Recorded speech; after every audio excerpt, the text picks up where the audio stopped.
Essay 3 is not going to be due until week 7, I think it is. Yeah, week 7. So you got a while before it's due. This week we're just going to start with one small section of it. So the assignment I'm asking you to do this week, it's called Summary versus Analysis, or Summary and Analysis. I forget which I called it, but it's one of those two. It's got 2 parts. The summary part is usually the easy part. Don't forget to do it. But it's just a quick summary of like the content of the article you're choosing to write about. So a few sentences, even one sentence is probably fine, but you want to sum up what did they talk about, like what did they tell you to be worried about, and what were the main points they used to try to convince you to be afraid of this thing.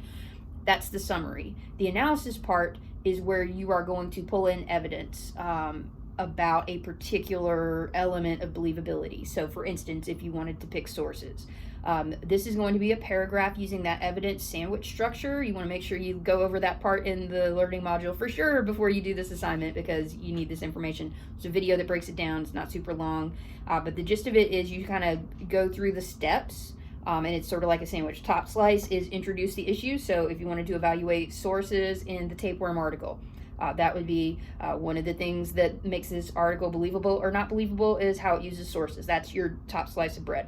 Middle slice, or the meat of the sandwich, is your evidence. Where are some places that they use sources, or places that they should have used sources and did not? But that's where you get into specifics. For this assignment, one example is fine. When you get to the full essay, you probably want 2 or 3 if possible, or if you have a lot to say about one, you can just use one. But that's the meat, is the evidence. Here is how they used or did not use this thing.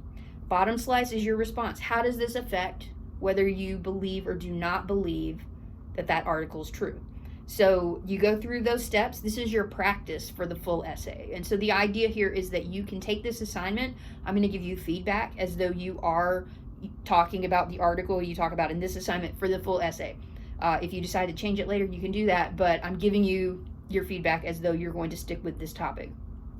When you're done with this, and you've gone through all those steps, you now have a body paragraph of your essay. You're going to do it like 1 to 3 more times, and then you got the whole body of your essay.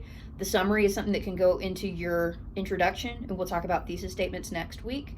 But so you're writing parts of your essay, and this just gives me a chance to give you some feedback before you get too far into the process, so you don't spend a whole lot of time headed in the wrong direction. Like sometimes with this assignment, if people don't do this step and get some feedback, they tend to just summarize the article that they're writing about for 2 pages, which is actually hard to do because the articles aren't even that long, but it happens. You would be surprised. So I don't want you to get headed down that road. I want to make sure you're doing analysis and that you're using and responding to evidence. So this is like a check-in before you spent too much time on the assignment. And then if I give you the go-ahead, and a lot of times my comment is like, you're doing it exactly right, keep going, just write a couple more paragraphs and you pretty much have your paper.